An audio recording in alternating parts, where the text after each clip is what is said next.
तो दोस्तों फ़िलहाल जो है अभी मेरे पास एक वीवो का Y28 फ़ोन है और इस फ़ोन के अंदर जो है प्रॉब्लम क्या है पता है? लॉक है। बट ये हार्ड रीसेट नहीं हो रहा है। आज इस वीडियो में 2-3 ऐसे ट्रिक बताऊँगा जो कि बहुत मेरे ऐसे यूट्यूबर भाई हैं जो दिखाते हैं यूट्यूब पे आके कि ये कोड वर्किंग करता है हार्ड रीसेट। तो सबसे पहले मैं रिकवरी में ले जाके आपको दिखाऊँगा कि ये फ़ोन जो है क्या वाइप डाटा हो सकता है या नहीं होगा? ये सबसे पहले आपको जानना है। सब्सक्राइब करें रोहित मोबाइल यूट्यूब चैनल को और बेल आइकन को दबाएं सबसे पहले लेटेस्ट वीडियो देखने के लिए। तो दोस्तों यहाँ पे सबसे पहले मैं आपको दिखा दूँ, देखिए ये फ़ोन जो है लॉक है फ़िलहाल, फॉरगेट यानी बहुत लंबा लगा हुआ है 4 से 17 सेकंड, क्योंकि ये अनलॉक नहीं हो रहा है। सबसे पहले इसको हम कर लेते हैं एक बार ऑफ और चलते हैं रिकवरी मोड में लेके फ़ोन को, और वहाँ पे जाने के बाद जो है देखते हैं वाइप डाटा फैक्ट्री रीसेट का जो है ऑप्शन आया है या नहीं आया, ठीक है। तो फिलहाल यहाँ पे हमें करना है ऑफ, पावर ऑफ कर दिए दोस्तों, और वॉल्यूम प्लस एंड पावर की को प्रेस करके रखना है, पावर की, वॉल्यूम अप की।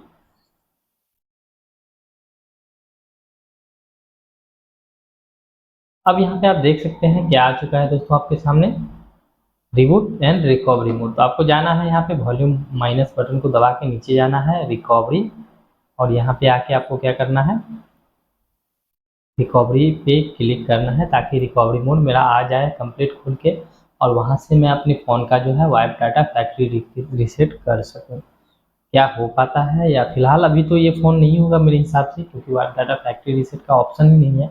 और आगे इस वीडियो में एक ऐसा ट्रिक दिखाऊंगा जिससे कि आप बिना कहीं कुछ किए जान सकते हैं कि ये फ़ोन मेरा फॉर्मेट होगा या नहीं होगा। तो फिलहाल आज का इस वीडियो में कंप्लीट अनलॉक करके, हो सकता है हो भी जाए नहीं भी हो, दोनों बात हो सकता है, बट कंप्लीट नॉलेज ज़रूर दे दूंगा जिससे कि आप परेशान नहीं होंगे। ये वीडियो वो वीडियो देखें उसमें कोड बताया, ये आप नहीं देख पाएंगे। तो चलिए यहाँ पे आप देख सकते हैं, यहाँ पे आ चुका है क्लियर डाटा, ठीक है। बट क्लियर डाटा तो आया है, लेकिन यहाँ पे जो है वाइप डाटा फैक्ट्री रीसेट का कोई ऑप्शन ही नहीं आया है। क्लियर या चेक करके एक ऑप्शन है, बट इससे कुछ होता नहीं है दोस्तों, ठीक है। चलिए इसको हम कर भी दिए, फिर भी ये बैक हो जाएगा, बाकी फॉर्मेट नहीं होगा। अब यहाँ पे देख सकते हैं फॉर्मेटिंग कैचे डाटा शिफ्ट हुआ है, वाइप डाटा का तो ऑप्शन ही नहीं है। तो कुछ मेरे ऐसे भाई हैं जिनका कहना है कि वाइप डाटा फैक्ट्री रीसेट का जो है इमरजेंसी कॉल में जाने के बाद आ जाता है। तो चलिए फिलहाल वो भी ट्रिक आजमा के देख लूँ, लेकिन कुछ होगा नहीं, क्योंकि यूट्यूब पे हम कई सारे इस तरह का वीडियो देखे जिसमें कि ये चीज़ बताया गया है। तो चलिए फ़ोन को कंप्लीट ऑन कर लेते हैं पहले, और उसके बाद फिर जाके देखना है आखिर होता क्या है, और इसका जो जेन्युइन तरीका है वो क्या है, और आखिर ये होता क्यों है। सबसे पहले तो ये जानेंगे कि आखिर ये होता क्यों है, जो मेरा फैक्ट्री रीसेट का ऑप्शन वो क्यों नहीं आता है, ठीक है। वैसे 2-3 कारणों से नहीं आता है, कुछ ऐसे लेटेस्ट मॉडल है जिसमें नहीं आता है, बट फिलहाल जो है इसमें देखना है क्या होता है। तो दोस्तों यहाँ पे जो है फ़ोन तो कंप्लीट ऑन हो चुका है, बट एक कोड है दोस्तों *H016*037#, ठीक है। तो देखना ये है क्या वो कोड वर्किंग करता है या नहीं। तो इमरजेंसी कॉल में हम सबसे पहले जाना है। इमरजेंसी कॉल में जाने के बाद आपको डायल कर लेना है *H, ठीक है। हमें नहीं लगता होगा, बट सिर्फ ट्राई कर रहे हैं, 016*037। दोस्तों स्पेशली वीडियो बना रहा हूँ कि कुछ ऐसे दुकानदार भाई थे जिन्होंने कहा कि ये तरीका से हो सकता है हो जाए, या किए हैं। तो देखते हैं क्या होता है। फिलहाल चलिए हच बटन दबा के, और इसको हमें करना क्या है अभी, यहाँ पे जो है अब हमें सीधा कॉल कर देना, ठीक है। जब कॉल हो जाए तो आपको क्या करना है, यहाँ पे देख सकते हैं ओके कर देना है। तो दोस्तों यहाँ पे जो है बहुत सारा ट्रिक यूज करने के बाद भी कोई फ़ायदा नहीं होने वाला है मेरे हिसाब से। चलिए फिर से एक बार आप लोगों को मैं दिखाता हूँ। देखिए उस फ़ोन में ये हो सकता है जिसमें फाइनेंस लॉक ना हो भी सकता है, नहीं भी हो सकता है, ये ज़रूरी नहीं है कि हो ही जाएगा। ये जो ट्रिक है 99% हम इस ट्रिक को फेल ही कहूँगा, ठीक है। क्योंकि यूट्यूब पे हम देखिए बहुत सारा इस तरह का वीडियो है जिसमें ये बताया जा रहा है, लेकिन यहाँ पे आप देख सकते हैं ये चीज़ वर्क नहीं कर रहा है। उसके बाद यहाँ पे ये लगाने के बाद क्या बोल रहा है, *H 813H, ये दबाने वाला, लेकिन इससे कुछ नहीं होने वाला है।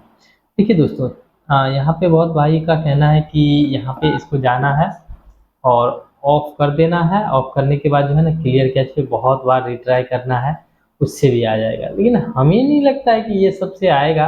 और आखिर ये होता क्यों है, ठीक है, वो आज आगे हम डिटेल्स में बात करने वाले हैं। लेकिन थोड़ा सा एक ट्रिक और आजमा लो, लेकिन हमें उस पर विश्वास नहीं है। बट चलिए थोड़ा सा आजमा लेता हूँ, क्योंकि बहुत भाइयों का कहना है क्लियर कैचे पे कई बार टिक करने के बाद आ जाएगा, लेकिन ये नहीं आएगा। फिर भी ट्राई कर रहा हूँ। रीजन सिर्फ आप लोगों के लिए ये दिखाने के लिए।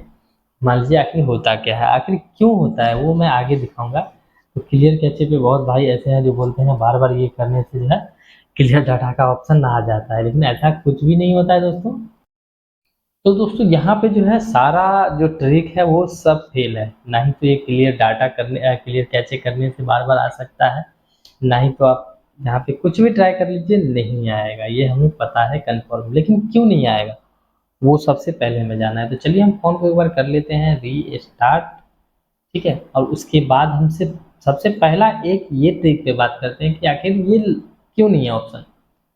दोस्तों हम एक खुद दुकानदार हैं और ये चीज़ समझते हैं अच्छी तरह से, लेकिन फिर भी आप लोगों के सामने ये चीज़ हम दिखाए बताएं, ताकि ऐसा ना कहेंगे कि आप बाद में कि नहीं इससे हो जाता है या ये हो जाता है वो हो जाता है। दोस्तों हाँ, हो सकता है ये ट्रिक काम कर भी जाए नहीं भी करे, बट वो दूसरा फ़ोन होगा जिसमें ये प्रॉब्लम नहीं होगा।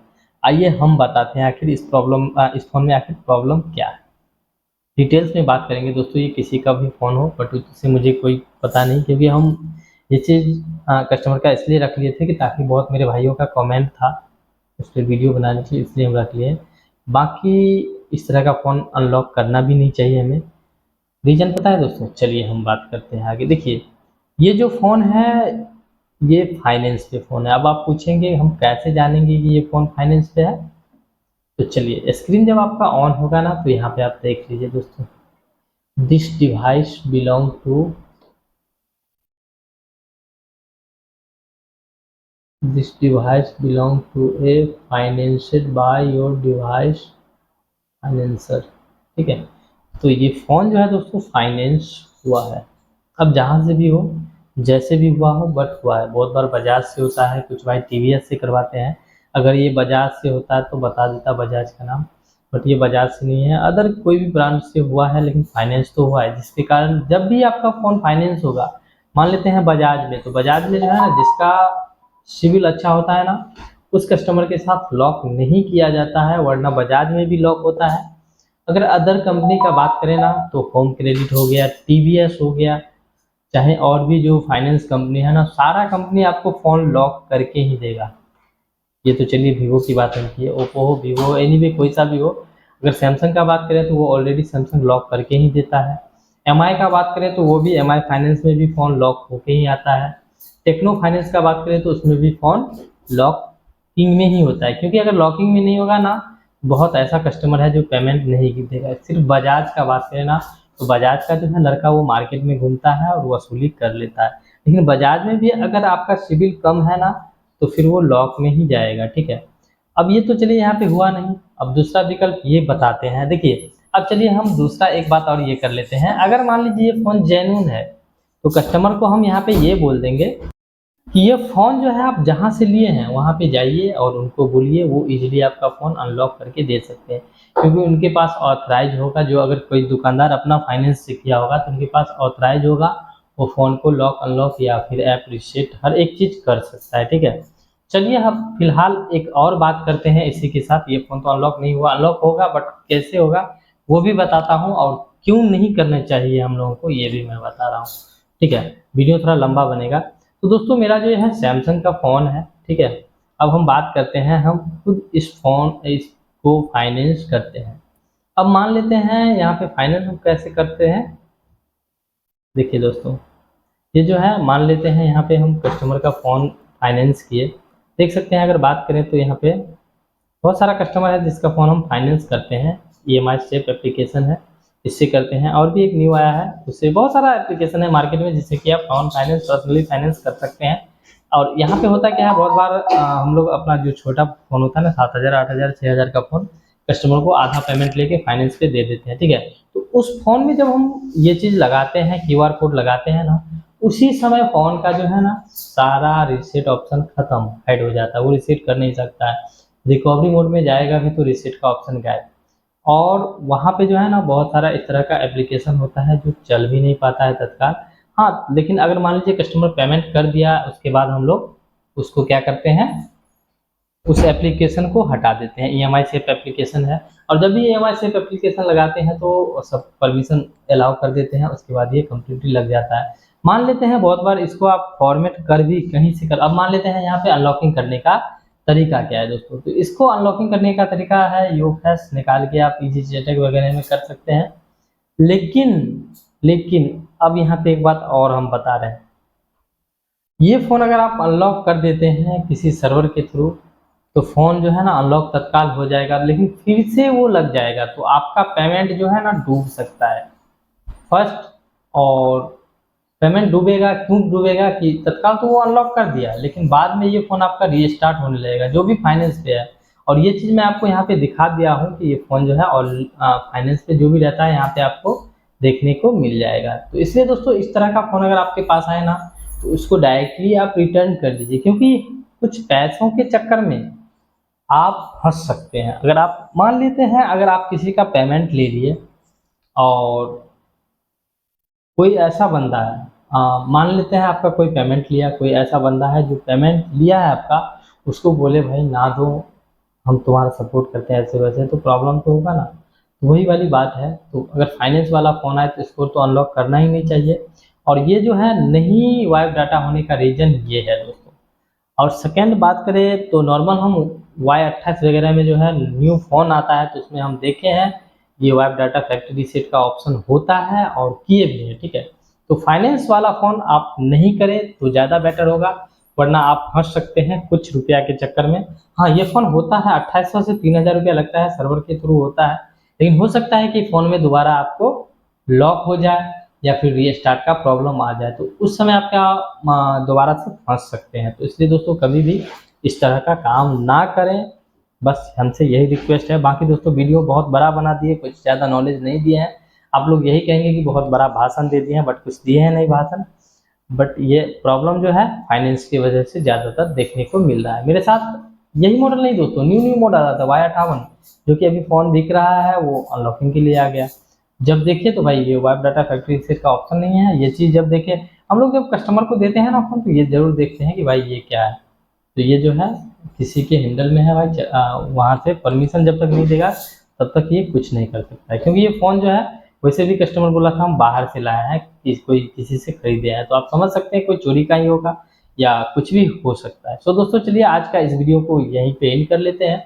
वीडियो पसंद आया होगा तो लाइक कर दीजिए, चैनल पे नया है तो चैनल को सब्सक्राइब करके बेल आइकन प्रेस कर लीजिए। बाकी एक बात कहना चाहूँगा, कभी भी इस तरह का काम नहीं करें, वरना आप भी फंस सकते हैं और साथ में आपका परिवार तो खतरा में पड़ ही सकता है, ठीक है।